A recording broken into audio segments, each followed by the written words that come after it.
Alright, so if you're picking up right after the last video, it is next time. It's like literally the next moment, just hit stop and start again. If you're new here, we're doing a Stellaris playthrough on Libra 3.3, I think? 3.4 sounds right. I'd go back, but I haven't saved my race yet, so I'm not touching that button. Now we're going to start our game.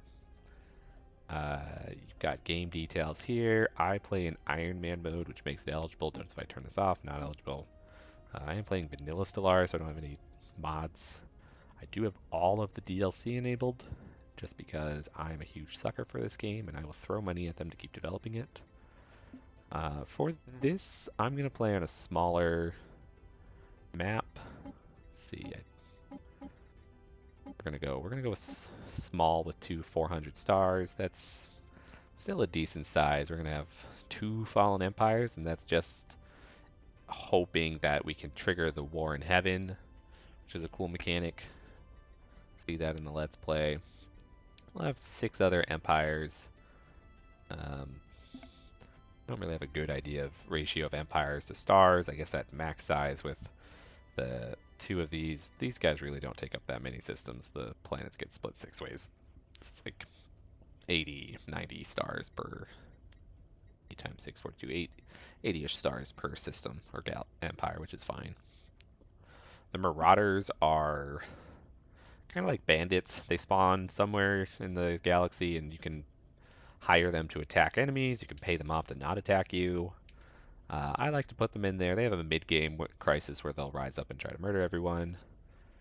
So they're fun. They're kind of spicy.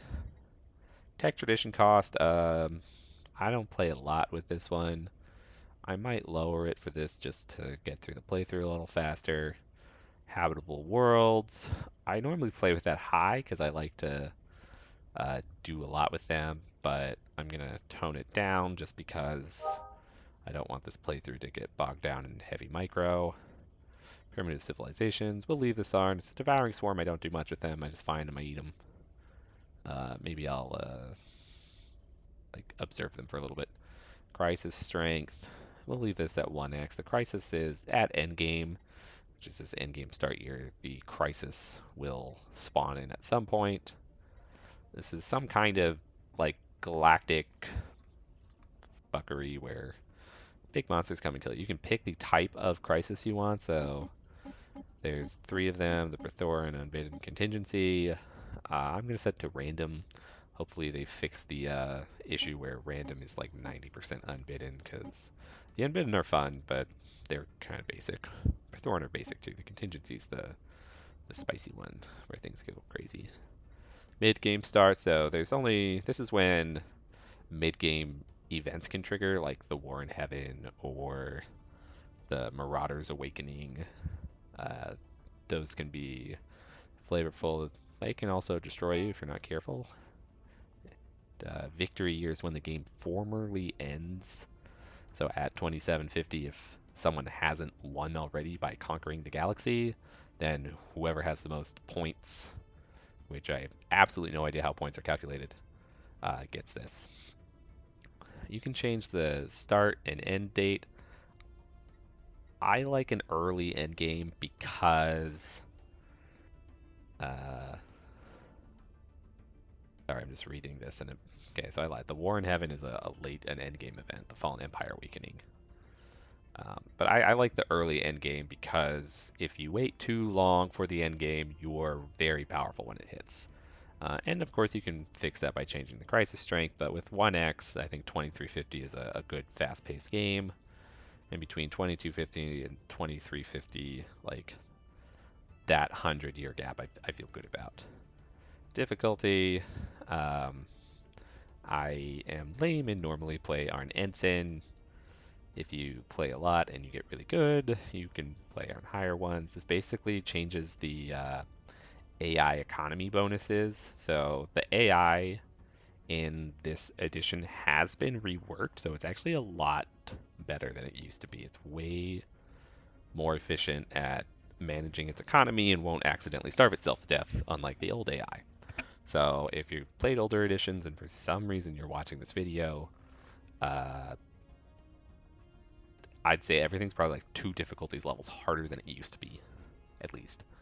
Scaling difficulty just changes when they gain the bonuses. So with this on, they all start as ensigns, and then over time they progress towards whatever difficulty you selected. Unless you pick cadet, then you're just a cadet. The rest of this I don't play around with. If you're playing multiplayer, there's an option in here for player starts. So if you're playing like with your friend, you can cluster so that your empires are near each other. If you're not playing with your friend and you want to mess each other up, you can specifically spawn in different places. I turn off advanced AI just because I don't really like it when you spawn next to an advanced AI and they decide they want to murder you. So too much RNG for me, which I guess is what this advanced neighbor is for. Hyper lane density, this will make more sense once we get into the game, but this determines how interconnected the travel paths are. Very high density makes it very easy to get around, but also makes it hard to defend your empire. Very low density makes it harder to get around, but makes the empires very defensible. I usually leave this right around 1. I might lower it. I might increase it. Uh, Gateways are a late game structure that let you teleport between places. I tend to max that because I build them anyways and I like them. Wormhole pairs are naturally occurring gateways basically that let you teleport between systems once you get the technology. They're in early to mid game form. They're really annoying actually. So I'm gonna turn this down just because I don't want to run wars where I have to micromanage wormhole attacks on me. Caravanners are the telemarketers of the galaxy. Ironically, the entire galaxy hates me because I'm a ravenous swarm. If I kill the Caravanners, they like me a little bit more, or they hate me a little bit less. So that's how much people don't like these. Xenocompatibility, I've actually never done this. I should try it sometime, but it has something to do with letting your species go nuts, inbreeding with other aliens, and making lots of crazy hybrids with all kinds of traits. I do not play with these settings at all. Um, Pretty sure these are the defaults. All right, so with that, let's go. Let's play. Oh, I said it. There it is. All right, so the first thing I do whenever I load into game, it starts off pause. We're in 2200. Remember, 2250 is our mid-game crisis, so we have 50 years until the mid-game crisis and 150 years until the end game. So pretty fast timetable. Um, I am probably going to gloss over a lot of these readings. If you want to read them, go for it. You know, I've got a pause button. I think they're cute. A lot of like fun lore events here. If that's what you're looking for, there might be a better playthrough for you. Um, what the? What are these? I have no idea what these are. This is new to me. All right, we're gonna go with exploration. Is this like a? Oh, this is cool. This is like telling you how to play the game. Wow.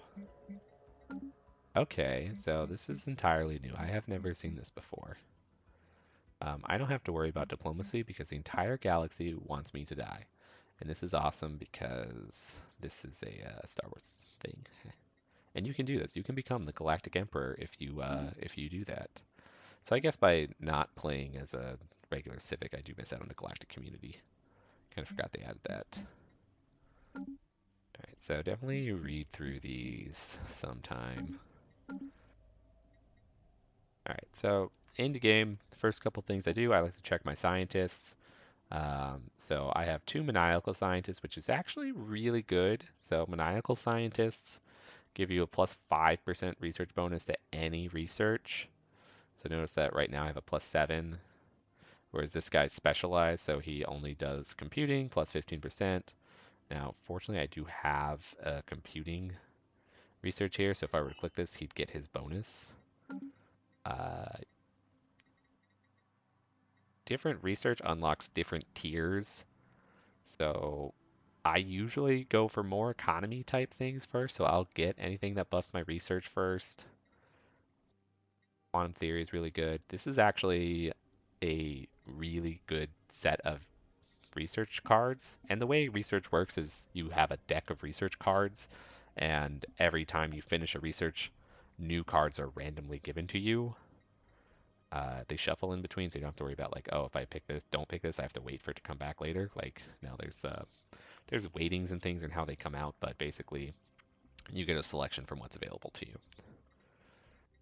Uh, and this is a good set because I like energy weapons just because they hit a lot. You can combo them with other things to get rid of shields and do heavy armor damage and health damage. Power generation is super important. Generally, you want your power components to be at the same tier as your weapon. So, like, right now I have all tier 1 stuff, and this is the tier 2 weapon. This is the tier 2 power. Those would be really great. Since I have this computing guy, though, I'm probably not going to bother. You can click on people to pick hire new scientists. So I like to check, and we do have a maniacal scientist here. Now, because they've changed how this works, these cost unity now instead of energy. I can't buy one right away, and that's really annoying because I would buy this guy if I could afford him. But we'll just leave him here. We'll go with quantum theory. We'll look at these guys. Lump sum of unity, that's pretty nice, but we'll go with more research and more research. So we got all three of the research decks. So what these do is they increase my research from my drones. If I go to my capital will have a research lab on it. So notice that this provides 2 drone jobs. And if I go to my population, I have 2 brain drones who are making science. So right now they make 555. With a 20% bonus, they'll go up to 666. And I can check all of my total research on my little tab up here. So, planet. I like to check some planet management type stuff. Make sure I have enough housing. I have jobs. So I have 6 jobs, 7 housing. I'm not going to do anything with my planet right now. It's got this spawning pools, which make drones spawn faster. Anything that buffs spawn rates, I will go for. Stellaris has this really cool interface. So this outliner is how you manage your empire. It's got a lot of customization options on it. I'm going to leave it as a default for now, but you can move around different branches and tabs. So like if I turn on planets, I can see my planets, or I can leave sectors. Because I only have one planet in one sector right now, there's really no difference between these. Can look at my military fleet. So you start with 3 corvettes. Got my construction ship. I'm going to hit the E button or click this button to go up to my galaxy map. I don't have a great starting system. Down here there's like a details mode you can turn on if you want to see more facts.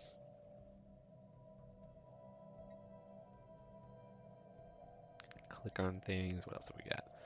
Got the sectors map, not important. These buttons down here matter more when there are other races. You can search for different systems, so if you like get a notification that you for some reason can't ping to, you can search for the planets it's from. I usually play with the details off on my map because they get complicated. If you hover on the left here, you can bring up the navigation bar. This has all of your tools for managing your empire. Right now, there's not a lot I can do besides look at my technology. The ship design and the fleet manager we'll probably cover when we get there. Leaders is the other one. Now, because I'm a ravenous swarm, I don't have to worry about this claims mechanic. So we're gonna regret not being a different kind of race. So I'm gonna click my construction ship. It's got this little icon on him. You'll notice this is how I select my construction ships almost exclusively.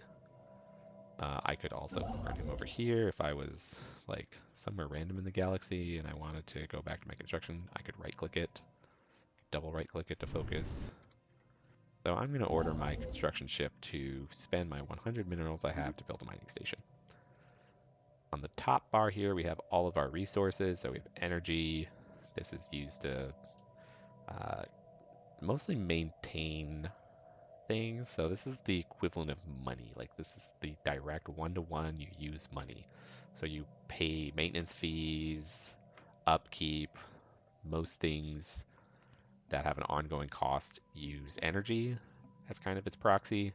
We have minerals, which are used entirely to build things like mining and research stations, like we're just building districts, so a lot of planet upgrades use them. Like if I go in here and I want to build a building, it costs minerals. So I want to build a district, costs minerals. We'll get to that as the Porterton expands. They're also used to make alloys, so you'll notice that this planet has a catalytic drone, which, because I'm uh, a catalytic converter instead of a normal race, I use food, which is very important. Thank goodness we remembered that. So I'm going to want to go really hard on food districts instead of minerals. We have food, which is eaten by your pops. If you're a machine, you use energy instead of food, which also makes machines really easy. Consumer goods, because I'm a gestalt consciousness, I don't use consumer goods. If you're not a gestalt consciousness, these are like toys and knickknacks and hobbyist things that keep your population happy. You need consumer goods or your empire will revolt. Alloys, these are what spaceships are built with. So if I could afford another scientist, I would buy one and put him on a spaceship and explore. Influence, this has changed a lot. So a lot of what influence used to do is now done with Unity. Um, but the main thing now is it's diplomacy related. So you use it to form treaties, you use it to claim enemy star systems before you declare war on them. You use it to claim new territory. That's the main use for it. So things that cost influence come at the expense of expanding your empire. We have unity. This is used to buy traditions as well as change empire policies, buy leaders. So this is, before it was only traditions. Now that it uses other things, unity is a lot more valuable and a lot more frustrating. Because before you could kind of do everything. Now with Unity, you do have to specialize a little bit in Unity to make the most of it. Covered research. As the game goes on, we'll get advanced resources. This is where you look at those. Empire size. This is an important one. So this has changed many times. The original Stellaris didn't have this. Then they added empire size in to kind of penalize empires who grow too large and don't invest in infrastructure.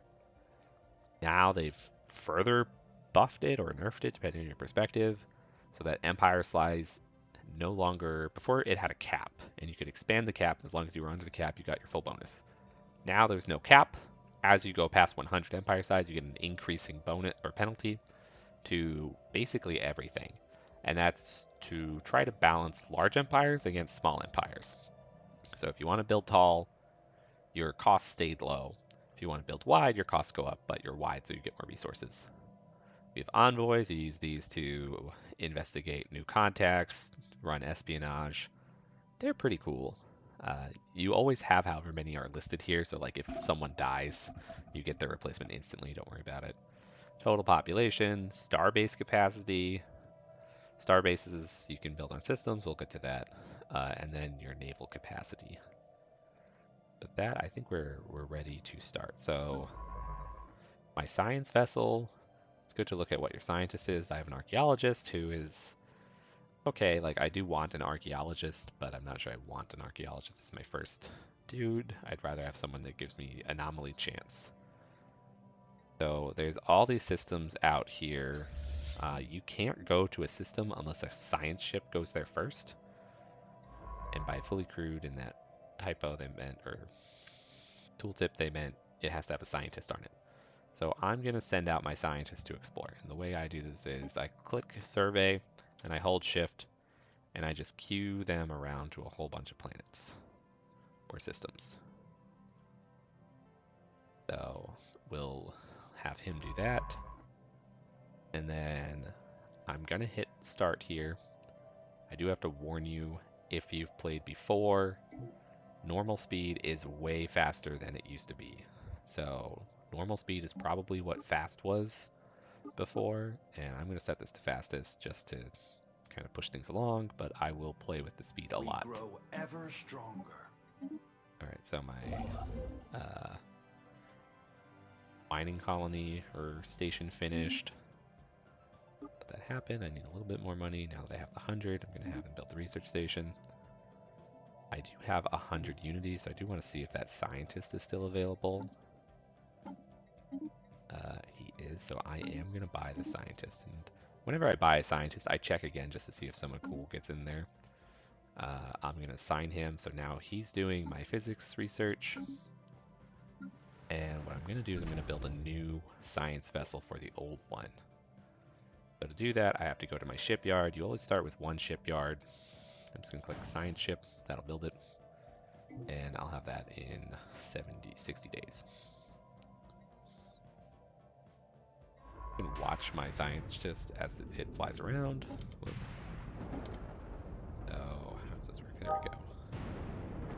Like this little zappy thing it does. Alright, so I have a new science vessel. I screwed up. I gave this guy an order.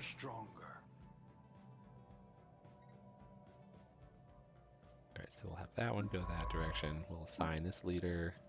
Take our old researcher. If you have scientists that you want to level up quickly, one thing you can do is you can send them out on research ships to survey, and they get a ton of XP. Like, you know, this guy's level, he's got 62 XP. If I compare him to one of my technology bros, he's got, doesn't say there. Look, let's look at one of our older ones.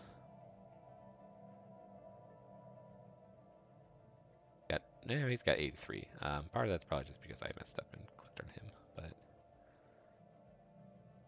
now we're at 72. They're gonna level up faster. Okay, so that notification, I have a tradition available because I have enough unity to buy one. So I needed 255. I have 271. I'm going to select one. So you go in here. You can buy 7 traditions throughout the game. There are more than 7. There are 9. So you do have to pick which 2 you don't want. The Grundor. Ooh, I have not done that event chain before. So as your science shoot. So as our scientists go around and survey systems, they'll come across anomalies or archaeology sites. So this is an archaeology site. I can send a scientist here to excavate it if I own the system. So I am going to prioritize capturing this system. To get a system that no one's claimed it, you just send a construction ship, make sure it's fully surveyed. That's what this white text means, and build starbase. Once this system's surveyed, I'll send him up there. Probably let this guy finish exploring those and then call him back. It does take a long time to survey an archaeology site, but the rewards are usually worth it. Alright, so back to our tradition. So I've got 9 traditions here. I can pick by endgame all but 7 or 2 of them. If I had to pick ones I don't like, not a big fan of domination. Notice that when you adopt, there's 2 effects for everyone. When you adopt it, you get a bonus. So this one make my blockers 33% cheaper to clear, which has to do with when you have a planet. I don't think my planet has blockers on it. It does not, but you can check the features, and sometimes there are things here that block ocean or tiles. So in order to build districts, you might have to clear them first, and it costs money, it costs time, it costs research. So it's really nice to not have to play that early game because money is hard to come by. Later game, it doesn't matter. The finisher effect, in this case, you would get less contribution from pops. You can get the Hegemony Federation, and everyone gives an Ascension perk. Ascension perks are super powerful. We can look at those in a moment. If I don't like domination, I also am not a huge fan of subterfuge. I really like the intelligence aspect of this game, but I don't think it's worth it to invest my things in when I could get, like, intelligence really just lets you know things about other players. And you can mess with their internal empire a little bit, but at the end of the day, there's only so much you can do compared to, like, you get more starbase hit points and more star bases, and your things do more stuff. Like, it's hard to justify that. Unyielding, though, I don't really like either. Unyielding is kind of, I want to bring the fight to my enemy. So one of these three I would not go for. This game, I might go for subterfuge. But for your first tradition, I really like either discovery or expansion. So discovery is nice because the final finisher effect is a bonus 10% research speed, and that's super powerful. It's also nice because it gives your science ships this bonus here. Each of these is something you buy. So when your talent bar fills up, you unlock the tree. Then you can, when it fills up again, you can buy a talent. Fills up again, you buy a talent. So in order to fully purchase the discovery tree, I have to get 6. I don't even know what these are called, traditions. But your survey ships survey faster, which is really useful when you're expanding. They can disengage, which means if something attacks them, there's a chance they can just instantly teleport away instead of having to escape manually or uh, that's really it. They just escape sooner before they die. Search stuff, that's kind of lame. This one's really nice. The research alternatives means you get one more card when you draw from your research deck. Scientist level cap. Scientists can level up more. Higher level scientists research faster, they survey faster, they research anomalies faster, and anomalies, we'll get to that, have different levels, and if you're below the anomaly level, it costs a lot more. This one's really nice, the leadership gain, because high level leaders are better. Research upkeep is crap. Um, but powerful tree just because of the research speed and the leader improvements in the science vessels. Expansion's the other one I would consider. I like to play wide. So expansion lets you build your empire faster, colonies grow, star bases are cheaper. This is a big one because influence can be limiting when you're expanding. The new pops and the pop growth are also very nice. There are other options here. If you are just like gunning to murder your foes, like supremacy is a good one. If you're building tall instead of expansion, you can take synchronicity, which kind of buffs your empire. I don't. I guess I would say synchronicity is more of a late game. These effects are nice, but they're not useful until you get to like when your leaders are about to die. Getting 20 years of your leader lifespan is super nice. Prosperity, adaptability are also good options. All right, so I'm going to start with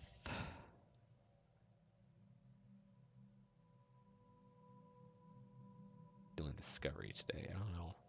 Normally I start with expansion. I'm going to start with expansion. Whatever. Let's keep it vanilla. So expansion, colonies develop faster. What I really want is I want this amoebic synapses and then these 2 right perks to grow things faster. All right, let it go. Contact report remnants. So we found some hints of alien life. Ah, here we go. So this is an anomaly. These pop up. Uh, this difficulty here is based on the relative level of your scientist to the anomaly. Every anomaly has a base level. Generally, if this takes more than a year or about a year, which this is about a year, I won't do it. It's faster to go away, level up, and come back and do it later. So this is the level 3 one, which isn't bad. If I had more scientists around, or this was the old system, I might do it and just hire a new scientist while he's working on it. But I don't want to invest the unity in that. So I'm just going to tell them to leave it be for now. It'll be there later. We can deal with it then. Anomalies also only spawn the first time someone surveys something. So if another empire is surveying systems near you, they're taking your anomalies. And anomalies are very powerful. You don't really want to give those up if you don't have to. Alright, so now that my construction ship to finish building that outpost. The system's Our mine. lookouts have detected an I can anomaly. build stuff in that system. This guy leveled up, so now he's level 2. He's found a new anomaly, which is one lower than him, so it's only going to take 100 days. Normally, I would have him do it, but I want him to finish researching or surveying that system before I tell him to leave, because I want this construction ship to go over there and claim it. On another archaeological site. That's kind of nuts. I'm going to build a second construction ship just because I have 2 ships surveying. I am going to tie this one up very shortly, though, which will probably make my second construction ship a waste of money and time for now, but that's fine. I like to check in on my home planet when I have downtime. Have a tradition, so we are going to take this starbase influence cost. Notice that now when I try to build a starbase, there'll be 10% chance. Oh my gosh, what is this system? That one had a 2-year survey time on it, so we're definitely not doing that. Do a new construction ship, we'll send it out. This has cost 30 influence now. That's way cheaper. I can build way more starbases now. Alright, we're going to send him over to kind of pre-plan this system. Space charts updated. Alright, and then we're going to have this guy do these researches. And then when he's done, we'll have him come over here and do the ruins. Meanwhile, this guy can build the starbase in this system. This guy's building that system. And now I have a little bit of downtime while I wait for things to happen. So I like to check on my planets during this time. I have 5 housing left, 4 jobs left. Whenever you complete an anomaly, you get some kind of reward. So here I got 250 research. Research rewards are counterintuitive. This doesn't advance your research by 250. Like if I look at my technology here, I have 20. Let's look at this. So I have this costs 1500, and I have 992. Currently, I contribute 22 a month. Now I'm gonna accept this prize and watch this number. We grow ever stronger. That number did not go up. So it's still 992, but notice that now my research bonus is plus 42. So it doubled, and that's because I have what's called stored research. And I'm going to be completely honest, I have no idea where stored research is shown. But we can just imagine in our brains that we have 200 stored research floating here. So I'm going to get this bonus for like 10 more months, and that's how long it's going to take me to use up that stored research. So that 225 goes into a pool, and my scientist, or my physics scientist, because it was physics research, just uses it at double the pace. And that's fine. That's fine. I did not realize how much they had buffed the science bonus. This guy gets a 15% bonus. This used to only be 10%, which made it not so useful, but wow, 15% is a big deal. Alright, I'm gonna have this guy build more stuff. I like to queue up orders, so I'm holding shift. I right click, build starbase. Now when he's done there, he'll do it. This guy's building that. Okay, so now we have an alien encounter. I guess I have 3 alien encounters, which is kind of worrying. Yep, wow. We'll hit OK, we'll hit OK. Interesting, interesting, interesting. Pause. So, first of all, I want to see what that encounter is. I don't know what that is. There's no one there. I'm concerned that there's 2 encounters over here, which doesn't really make sense to me. Ooh, we have a baby ocean world over here, so that's going to be a priority, I think. I need another science vessel. I always want to have at least 2 science ships exploring, and since this science ship is going to be tied up doing archaeology sites, since there's 2 of them here, I'm going to need a new one. So I'm going to recruit another maniacal. I don't need any more maniacal researchers. Maniacal researchers are really good regular researchers because they get 5% bonus to everything, And you might say, hey, Kenshin, that's not as good as the Spark of Genius, which gives me a 10% bonus. But the Maniacal Researcher has bonuses to finding rare technology. So if you're banking on getting a rare technology, like let's say you're a Spiritualist Empire, you really want that psionic card, you want a Maniacal Scientist or a Psionic Scientist researching society research.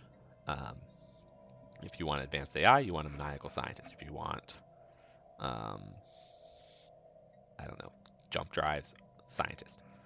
So maniacal scientists are really good even though they don't get the full bonus, and that's why.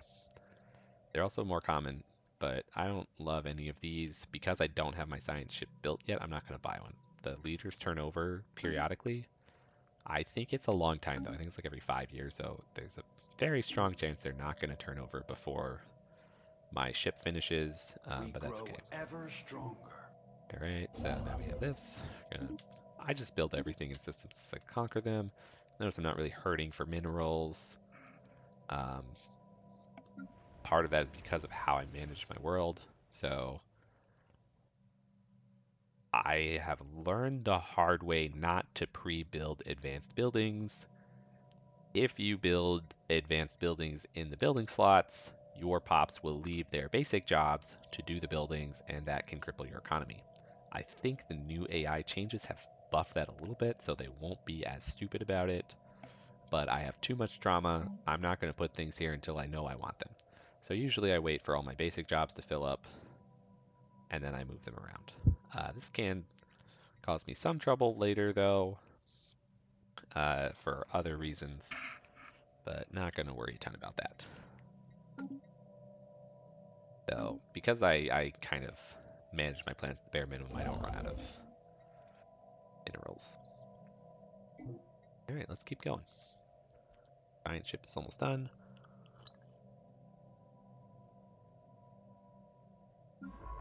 Now, as a devouring swarm, I really should be okay. And did Our turn over. lookouts have detected an It's not good. anomaly. When these pop up, the only visual recognition I check here is whether or not this text is green and this text is yellow. If it's yellow and green, I click it. I don't even read it anymore. You know, sure, there's an asteroid orbiting this. It might do something, whatever. I don't care. I know that if my scientist researches it, something good will almost certainly happen. So I'm just going to buy a random scientist here because I don't care. I'm going to check if he got replaced with something good. He didn't. I don't want to spend any more unity than I have to. Now I have this guy. I'm going to send him out to start looking at systems. All right, normally I queue up a whole bunch of sites, but I'm a little bit hesitant just because of some other factors here. Because the connections here are kind of sad. Like I was really expecting more of a shoop around my main system. All right, so machinery inside. Usually whenever you finish an anomaly, you either immediately get a reward, like in our last one, or you have to make a decision. Uh, the decision tends to come down to: do you rush it? Do you handle it gently? Do you whatever? I'm cautious, so we're gonna go carefully. We're gonna gently excavate it. Caution is well in order. Mining drones attack, but we disabled them. We took their energy, so now I get +4 to my energy income. Uh, +4 out of 40. You know, that's a 10% buff. Over time, these do add up. So it's really great to get out there, do all the exploring, claim all the things for you. Ooh. So this is my other one I had going, I think. Or maybe this is the same one. Your goal. We can click this go to button to see what system we're in. I think this is the one we just did. So it had a +2 minerals on it, or crystals, which are one of these exotic resources. So they're advanced resources. That's really good for us for later when we can use them. We have this guy here. I'm going to tell him to excavate the archaeology site. And now he's going to start rolling on it. Intellectual booty. My research are complete, so now I have to pick. I am going to Technology start working secured. towards level 2 weapons, just so I can defend myself. Pop growth, this is also part of the biological path, so We grow ever think about what that stronger. means. Again, anything that buffs research speed I like. So that biological path has two things. The first one is the biological path is how you can edit your species. So I have my species here, I have my traits. When I get far enough down the biological path, I'll get this technology called gene tailoring that lets me edit my species so I can add more positive traits or remove negative traits. I also get more trait points so that overall my species gets better. Now, the other thing we can think about are the Ascension Perks. So whenever you finish a tree, you get an Ascension Perk. So notice there are 8 Ascension Perks, 7 trees. 1 Ascension Perk you get as a research tile. There are many, many, many, many of these. Some of them are just strictly very powerful mechanical buffs, like Technological Ascendancy gives you bonus research. Probably going to take that one because research is awesome. Some of them are flavorful, so like Nihilistic Acquisition can raid planets instead of like nuking them and steal pops from them. Pretty cool. Super useful? Maybe. Ones that I really like, so Technological Ascendancy, really dope. One Vision, I used to take this all the time, but now that there are more cool Ascension perks, I don't take it as much. Mastery of Nature, this clear blocker thing is really, really powerful if you have the influence, or maybe Unity, everyone does now. I think it's one of those. To use it all the time, because adding 2 districts to a planet is nuts. I have a friend that likes to do Imperial Prerogative. He builds really wide. Reducing empire size for planets is a great way to get around that. They've changed how edicts work. I'm not going to go a ton into them because I don't really use them that much now.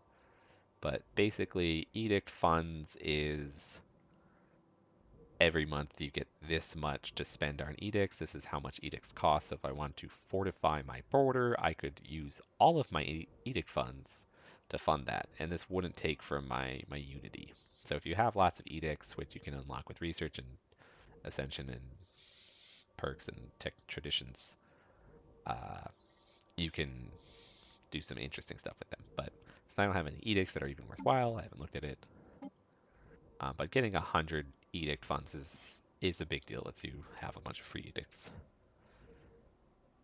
Transcendent learning, different ones. I'm gonna for this playthrough, I think I'm gonna aim for technological ascendancy, hydrocentric. So this continues to buff my aquatic trait thing, which I think is cool. I'm gonna go with engineered evolution. So what led to this is thinking about this biological path. So as a hive mind, the only ascension I can do is I can do engineered evolution, evolutionary mastery. So this gives me tons of trait points to modify my species and gives me super cool uh, buffs I can put on them. If you're not a hive mind, you can do other stuff. You can do mind over matter, which is the psionic ascension. So that would be giving you telepathy and then these the full psionic power. Uh, this also comes with some really cool weapons and events. So like if you're looking for a flavorful playthrough, mind over matter is really powerful. It's also passive and free. So if you do this, there's nothing like tricky you have to do. Whereas with evolution, I'm going to have to gene edit my people later. The other one is you can do kind of a technological synthetic ascension. So flesh is weak, you can become cyborgs. Synthetic evolution, you can become androids. And your androids are super powerful and truly immortal. Robot leaders are all immortal, but plain old robots, if you play as a machine empire, will die eventually just through glitches and bugs, but synthetics live forever. So one thing I like to do is play as a synthetic empire with power like 80 plus age leaders. So take that venerable trait so that my leaders survive into the synthetic evolution, and then I don't have to worry about turning over my leaders, which is a huge pain. All right, so we're gonna take the ocean world thing. I like master builders. We'll take that, which lets you build more mega structures, which are really cool things. We'll take galactic wonders, which lets you build the really cool mega structures. Normally I go for hive worlds, but because I'm doing this ocean thing, um, not sure that it works. I don't think hive worlds give me my hydro ascension buff. And then we'll revisit that. I don't know how many that was, but I think there'll be room for Mastery of Nature in there, or the terraforming perk. Terraforming? No.